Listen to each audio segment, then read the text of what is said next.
नमस्कार प्रेक्षको. भारतशक्ती मराठीच्या रणनीती या कार्यक्रमाच्या पुढच्या भागात तुम्हा सगळ्या प्रेक्षकांचं पुन्हा एकदा मनःपूर्वक स्वागत. या आठवड्यामध्ये आपण चर्चा करणार आहोत ते म्हणजे आपल्या शेजारी असणाऱ्या म्यानमार आणि या म्यानमारमध्ये असणारं यादवी युद्ध आणि या यादवी युद्धाचे भारतावरती होणारे परिणाम याविषयी आपण चर्चा करणार आहोत. आणि यासाठी मार्गदर्शन करणार आहेत भारतशक्ती मराठीचे मुख्य संपादक नितीन गोखले. नितीन सर, आजच्याही कार्यक्रमात तुमचं मनःपूर्वक स्वागत. नमस्कार. नमस्कार, धन्यवाद. सर, अगदी शेजारचा देश म्यानमार म्हणून आपण त्याच्याकडे बघतो. म्हणजे आपल्याकडे ईशान्य राज्यांच्या काही राज्यांच्या सीमा म्यानमारशी जोडलेल्या आहेत. तर या म्यानमारमध्ये सुरू असणारं यादवी युद्ध किंवा अंतर्गत युद्ध आणि याचे भारतावरती होणारे परिणाम असा विषय जरी आपण घेतलेला असला तरी मुळामध्ये हे युद्ध नेमकं कधीपासून सुरू आहे, म्हणजे 2020 पासून का 2021 पासून, याबद्दलही अनेक मतमतांतरं आहेत. तर अभ्यासक म्हणून तुमचं काय मत आहे?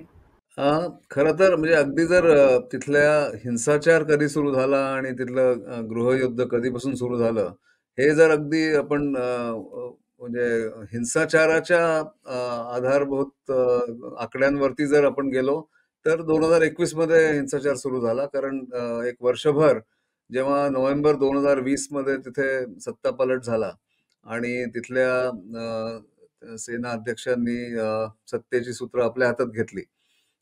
तेव्हापासून खरं तर म्हणता येईल की तिथे गृहयुद्धाच्या सगळ्या सगळ्या शंका लोकांना होत्या की गृहयुद्ध होईल. पण त्याचा जेव्हा युद्ध सुरू झालं, जे म्हणजे ज्याला म्हणतात एकमेकांवरती अटॅक करणं आणि आर्मी त्यांच्या ज्या सेनेच्या पोस्टमध्ये कब्जा करणं वगैरे सगळं 2021 पासून सुरू झालं. तर आता आपल्याला दोन्ही गोष्टी आपल्याला खरं आहे, म्हणजे जर कोणी क्लेम करत असेल की 2020 पर्यंत पासून याला सुरुवात झाली, तर 2020 पासूनच तिथे लोकांच्या मध्ये एक उद्वेग होता, आक्रोश होता की लोकशाही तिथे सुरुवात झाली होती लोकशाहीला आणि निवडणुका झाल्या होत्या. पण त्या निवडणुकांना नाकारून तिथल्या सेनेनी सत्ता पलट केला आणि स्वतःच्या हातात सत्ता घेतली. तेव्हापासून हे गृहयुद्ध सुरू झालं. सर, कायम असं बघितलं गेलेलं आहे की म्यानमार हा कधीही शांत देश असं बघितलेलं नाहीये. कायम त्यांच्याकडे काही ना काहीतरी कुठल्या ना कुठल्या तरी कारणांमुळे किंवा कुठल्या तरी काळामध्ये ही युद्ध कायम सुरू आहेत. नेमकी काय कारणं आहेत त्यांच्या या सगळ्या युद्धांमागची?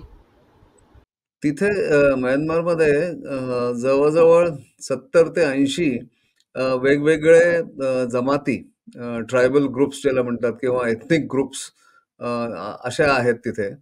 आणि या जमाती सगळ्या त्यांच्या पश्चिमेच्या सीमेला लागून, जी भारताबरोबर आहे त्यांची पश्चिमी सीमा म्यानमारची, आणि पूर्वेची सीमा जी आहे, पूर्वोत्तर सीमा जी आहे म्यानमारची, ती चीनला लागून आहे. तर इथले जे सगळ्या ट्रायबल लोक आहेत, ज्यांना जाती जमाती तिथल्या अशा जवळ 70 ते 80 आहेत. आणि त्यांच्यामध्ये नेहमीच एक आक्रोश राहिलेला आहे, एक उद्वेग तिथे आहे की नेपिताव किंवा यंगून आणि मंडलेमध्ये असणारे म्यानमारचे राज्यकर्ते कधीच त्यांच्याकडे लक्ष देत नाहीत. आणि त्यामुळे तिथे अतिरेकी संघटना तिथे आज बऱ्याच वर्षापासून कार्यरत आहेत या दोन्ही भागांमध्ये.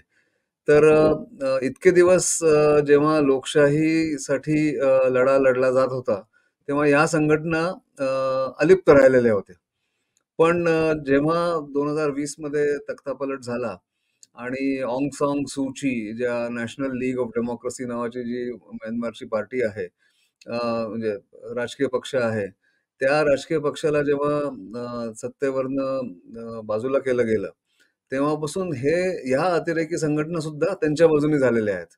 आणि त्याच्यामुळे जो संघर्ष पूर्वी म्यानमारच्या सेनेच्या आणि या अतिरेकी संघटनेच्या मध्ये व्हायचा, त्यांच्या विरुद्ध, एकमेकांविरुद्ध ते लढायचे, एकमेकांवर आघात करायचे किंवा एकमेकांवर हल्ला करायचे, तो संघर्ष आता पूर्णपणे सत्ताधारी हे जे सेनेचे अधिकारी आहेत, ज्यांची सत्ता आता सध्या सुरू आहे म्यानमारमध्ये, यांच्या विरुद्धही आघाडी उघडली गेली. म्हणजे एकीकडे प्रो डेमोक्रेसीचे लोकशाहीला सपोर्ट करणारे नॅशनल लीग ऑफ डेमोक्रेसीचे सगळे कार्यकर्ते, त्यांचे नेते, आणि अतिरेकी संघटनांचे लोक, जे त्यांचे सैनिक पण आहेत, त्यांच्यात ओव्हरग्राऊंड वर्कर्स पण आहेत, या सगळ्यांनी हातमिळवणी करून सध्याच्या सत्ताधारी लोकांवरती एक आघाडी उघडलेली आहे.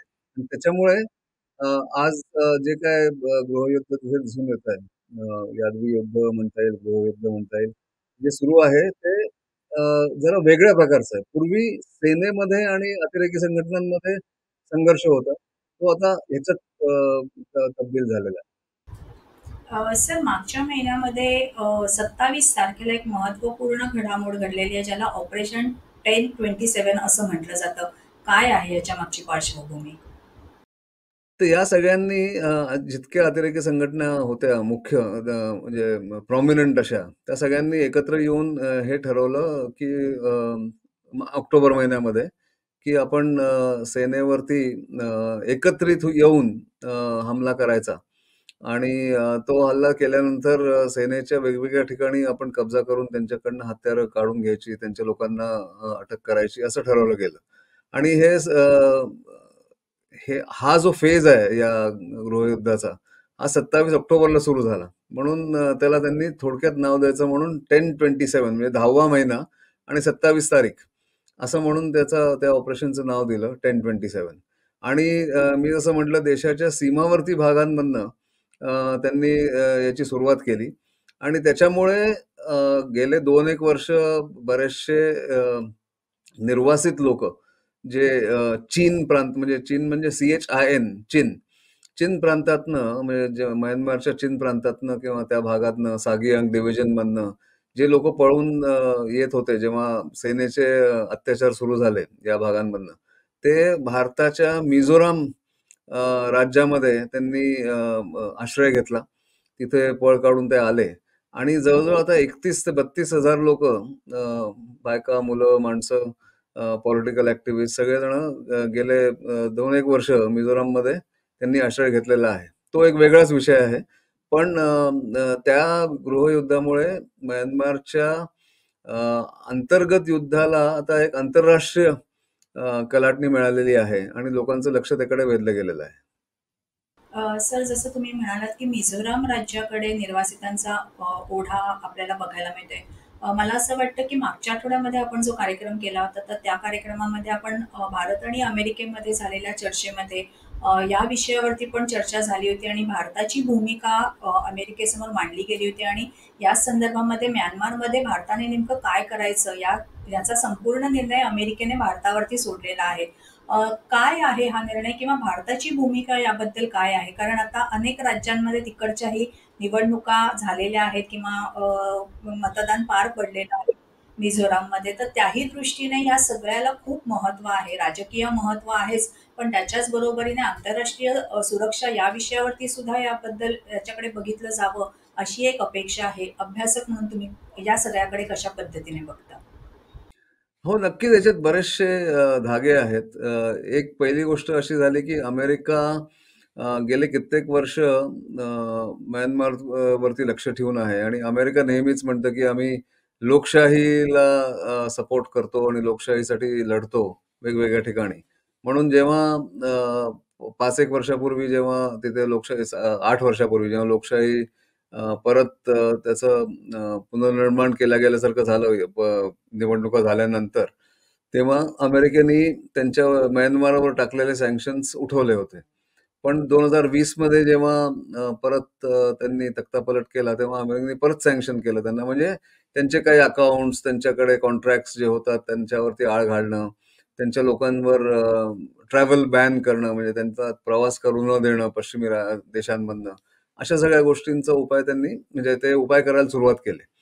तर त्याच्या करताना भारताला एक याच्यामध्ये द्विधा मनस्थितीत भारत नेहमी सापडतो, की जर म्यानमारच्या राज्यकर्त्यांबरोबर आपल्याला संबंध चांगले ठेवायला लागतात याच्यासाठी, की भारतीय ईशान्य भारतातनं जे काही अतिरेकी संघटना असतात, ते तिथे आश्रय घेतात, तिथे आसरा घेतात आणि तिथून कार्यरत असतात पश्चिमी म्हणजे ईशान्य भागामध्ये भारताच्या. तर म्हणून त्यांचं सहकार्य लागतं बर्मीज आर्मीचं म्हणजे म्यानमारीज आर्मीचं सहकार्य लागतं. म्हणून आपण बऱ्याच वेळा कानाडोळा करतो म्यानमारच्या सेनाध्यक्षांच्या कामाकडे, त्यांचे जे काही अत्याचार ते लोकं करतात त्यांच्या देशामध्ये त्याच्यावरती. पण आता गेल्या 3 वर्षात हे प्रकरण इतकं चिघळलं आहे आणि इतकं एका टोकाला गेलेलं आहे म्यानमारच्या सेनेचं, की भारत आता सध्या लो प्रोफाईल ठेवून आहे, काहीच बोलत नाही याच्या बाबतीत. कारण कुठल्याही प्रकारे बोललं तर भारताच्यावर रिएक्शन होऊ शकते त्यांची आणि भारताला त्याचा पुढे त्रास होऊ शकतो. कारण तिसरा एक अँगल याच्यामध्ये असा आहे, की चीन सुद्धा म्यानमारमध्ये खूप मोठ्या संख्येने, मोठ्या प्रमाणावरती उपस्थित आहे, वेगवेगळ्या प्रकारे. फायनान्स देऊन त्यांना विकत घेऊन तिथल्या जनरल्सना बरेचसे प्रोजेक्ट त्यांनी तिथे केलेले आहेत आणि भारताला घेरण्यासाठी त्यांनी म्यानमारमध्ये शिरकाव आज बरेच वर्षापासून केलेला आहे आणि 1990च्या दशकामध्ये भारताने लोकशाही तिथून हटवल्यामुळे तेव्हाच्या सरकारवरती बहिष्कार टाकला होता, जो भारताला महागात पडला. कारण चीननी पूर्णपणे शिरकाव करून घेतला आणि चीननी म्यानमारला आपल्या बाजूला करून घेतलं. म्हणून या वेळेसच्या सत्तापलटामध्ये म्हणजे 2020च्या भारताने अशी भूमिका घेतली की हा तुमचा अंतर्गत मामला आहे आणि त्याच्यामुळे आम्ही त्याच्यात हस्तक्षेप पण करणार नाही, त्याच्यावरती आम्ही ताशेरे पण ओढणार नाही, काही रिमार्क्स पण देणार नाही. तर भारताचा हा एक डायलेमा आहे. तिसरं म्हणजे हे जे सगळे लोक मी म्हटलं मिझोराममध्ये आलेले आहेत, त्याच्यातले जो एथनिक ग्रुप आहे, चिन एथनिक ग्रुप आहे, ते भारतात म्हणजे मणिपूर आणि मिझोराममध्ये राहणाऱ्या कुकी लोकांच्या त्या ट्रायबल जमातीचेच लोक आहेत. तीच भाषा बोलतात. इतिहास त्यांचा तो एकच आहे आणि असे बरेचसे लोक आता इल्लीगल मायग्रंट्स म्हणून की अवैध नागरिक म्यानमारमधनं आलेले मिझोराम आणि विशेषतः मिझोराममध्ये आणि काही प्रमाणात मणिपूरमध्ये आता त्यांनी सेटल व्हायला सुरुवात केलेली आहे. तर त्यामुळे मणिपूरमध्ये जो आता कलह सुरू आहे किंवा संघर्ष झालेला आहे त्याच्यामध्ये काही अस्त्रशस्त्र तिकडून म्यानमारमधनं या लोकांबरोबर आली आहेत असं म्हणण्यात येतं. इंटेलिजन्स रिपोर्ट्स आहेत. तर असा सगळा गोंधळ एक प्रकारचा त्या भागात झालेला आहे या तिथल्या परिस्थितीमुळे, म्यानमारच्या परिस्थितीमुळे. लोक निर्वासित म्हणून आले, त्याच्यातले काही अतिरेकी संघटनांचे लोक पण आले. जसं परवा आता या आठवड्याच्या मागच्या आठवड्यात जेव्हा तिथे संघर्ष झाला अतिरेकी संघटना आणि सेनेमध्ये, म्यानमारच्या सेनेमध्ये, तर म्यानमारचे काही सैनिक 50 ते 60 सैनिक मिझोराममध्ये त्यांनी आश्रय घेतला. आता सैनिकांना तिथे ठेवणं शक्य नव्हतं कारण त्यांच्या विरुद्ध असलेले लोक निर्वासित आहेत तिकडून आलेले. म्हणून त्यांना तिथून इंडियन एअरफोर्सने त्यांना एअरलिफ्ट करून मणिपूरच्या मोरे नावाच्या जागेमध्ये त्यांना घेऊन गेले आणि तिथून त्यांना म्यानमारमध्ये परत हाकलण्यात आलं. असा एक प्रकारचा गुंता तिथे एक झालेला आहे आणि ज्याच्यामुळे भारताची परिस्थिती सध्या दोलायमान आहे की कुठल्या प्रकारे याच्यावरती एक निर्णय घ्यावा किंवा कुठला सोल्युशन याच्यातनं निघू शकतं ते आता सांगता येत नाही. म्हणून भारताने वेट आणि वॉच अशी पॉलिसी सध्या घेतलेली आहे आणि मला वाटतं एक 2-3 महिन्यात आपल्याला कळेल की पुढे तिथे काय होतंय. पण सध्या गृहयुद्ध जे आहे हे तिथल्या सेनेला भारी पडतंय, ही अगदी सत्य परिस्थिती. सर, तुम्ही चीनचा उल्लेख केलात. मला असं वाटतं कोको बेटांच्या संदर्भामध्ये आपण मागे एक कार्यक्रम केलेला होता आणि चीनचं अस्तित्व तिथे कशा पद्धतीने दिसून आलेलं आहे हे सुद्धा आपण दाखवलेलं होतं. तर चीनकडनं या संपूर्ण बंडखोरी जी होते आहे, या बंडखोरांना शस्त्रांचा पुरवठा होतोय किंवा त्यांना पैसा पुरवला जातोय, अशा पद्धतीची मदत होताना दिसते? काही संघटनांना त्यांनी नक्कीच पुरवला होता. पण आता चीनला हेही दिसून येतंय की याच बंडखोर संघटना, अतिरेकी संघटना ज्या आहेत, ते त्यांच्या तिथे जे गृहयुद्ध सुरू आहे, तिथे जे एक संघर्ष सुरू आहे त्यांच्या म्यानमार सेने आणि या अतिरेकी संघटनांच्या मध्ये, त्याचा स्पिल ओव्हर इफेक्ट चीनच्या साऊथ वेस्टर्न पार्टमध्ये म्हणजे जो कुनमिंग किंवा युन्नान प्रॉव्हिन्स जो आहे त्यांचं, युन्नान जे एक राज्य आहे चीनचं, जे म्यानमारला पूर्वोत्तर सीमेला लागून आहे म्यानमारच्या, तिथे त्याचा स्पिल ओव्हर इफेक्ट होतो त्यांच्यावर. जसं आपल्याकडे निर्वासित मिझोराम, मणिपूरमध्ये यायला लागलेले आहेत किंवा नागालँडमध्ये यायला लागले, तसं त्यांच्याकडेही ते जायला लागलेत. आणि चीनला कधीही अशी इन्स्टेबिलिटी नको असते कुठल्याही गोष्टीत. थोडंसं जरी ते परिस्थिती चिघळली, काही झालं तर चीनला त्याचा त्रास होतो आणि ते पटकन त्याचं कसं सामोरं जावं हे त्यांना माहिती नसतं. म्हणून चीन पण सध्या शांत आहे. चीन म्यानमारच्या राज्यकर्त्यांना मदत करत नाहीये, त्यांना जास्ती एनकरेज करत नाहीये आणि बंडखोरांना पण काही मदत देत नाही. ते फक्त बघतायत की तिथे काय होईल, काय नाही होणार. पण हे आहे की म्यानमारमध्ये चीनचा शिरकाव खूप मोठा आहे. गेल्या 20 वर्षात जो काही झालेला आहे तो. आणि त्याच्यामुळेच भारताची जी एक द्विधा मनस्थिती आहे ती त्याच्यामुळेच आहे, की आपण जर तिथे लक्ष दिलं नाही, आपण जर त्यांना मदत केली नाही म्यानमारच्या राज्यकर्त्यांना, तर चीन पूर्णपणे त्यांच्यावरती हावी होऊन जाईल, त्यांच्यावरती पूर्णपणे कब्जा करून राहील आणि ते भारतासाठी चांगलं होणार नाही. या अ, अ, या परिस्थितीमुळे किंवा अशा परिस्थिती होण्याच्या शक्यतेमुळे भारत तिथे मध्ये-मध्ये त्यांच्याबरोबर संबंध ठेवून असतो. सर, निर्वासितांचा हा लोंढा जर खरोखरच पूर्वोत्तर राज्यांकडे वळला किंवा मोठ्या प्रमाणामध्ये हा तिथे ही सगळी लोकं आली, तर भारताच्या सुरक्षेच्या दृष्टीने काय प्रश्न निर्माण होऊ शकतील असं वाटतं तुम्हाला? सुरक्षेच्या दृष्टीने एवढा काही त्याच्यात म्हणजे खूप काही मोठा प्रश्न उभा राहील असं मला वाटत नाही. पण हे छोटे-छोटे संघर्ष होत राहतील. त्यांच्याकडनं अस्त्रशस्त्र येतात, तिकडून ड्रग्ज येतात. जे मणिपूरमध्ये सध्या जी परिस्थिती आहे ती अजून चिघळू शकते किंवा त्याच्यात त्या आगीत तेल ओतल्यासारखं होऊ शकतं. अशी एक भीती मात्र नक्कीच आहे. आणि त्याच्यासाठीच भारताला एक ती चिंता आहे. आणि त्याच्यामुळे लोकं म्हणजे दिल्लीतनं आणि मिझोराम, मणिपूर, नागालँड या सगळ्या राज्यातनं अगदी बारकाईने लक्ष ठेवून आहेत परिस्थितीवर तिथल्या. पण जास्ती लोंढा येऊ देणं हे पण भारतासाठी चांगलं नाहीये. आणि भारताने म्हणूनच हा विषय त्यांच्या राज्यकर्त्यांबरोबर घेतलेला आहे, की तुम्ही हा जो संघर्ष आहे, तो संघर्ष एकतर संपवा किंवा मग आता संघर्ष करू नका, कारण त्याचा आम्हाला पण त्रास व्हायला लागलेला आहे. असा एक मेसेज तिकडे म्यानमारच्या राज्यकर्त्यांना पाठवण्यात आलेला आहे. त्याचा आता कितपत उपयोग होईल आणि कितपत प्रभाव पडेल भारताच्या संदेशाचा, ते आता सांगता येत नाही. सर, खरं तर मराठी प्रेक्षकांना किंवा महाराष्ट्रात राहणाऱ्या लोकांना आत्ताचं म्यानमार, पूर्वीचा ब्रह्मदेश हा लोकमान्य टिळकांच्या मंडाले इथे झालेल्या, त्यांना ठेवला गेलेला अज्ञातवासात आणि त्यांनी तिथे लिहिलेलं गीता रहस्य या ग्रंथाच्या संदर्भामध्ये म्हणूनच इतक्याच त्यांच्या माहिती आहे.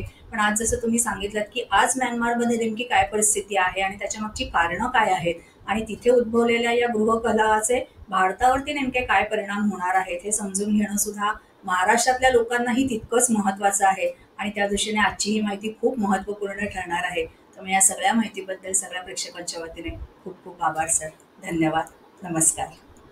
नमस्कार. प्रेक्षक हो, आजच्या भागात मिळालेली माहिती तुम्हाला कशी वाटली ते कमेंट्समध्ये आमच्यापर्यंत नक्की पोहोचवा. त्यासाठी काय करायचंय? भारत शक्ती मराठी या यूट्यूब चॅनलला लाईक करा, शेअर करा, सबस्क्राईब करा.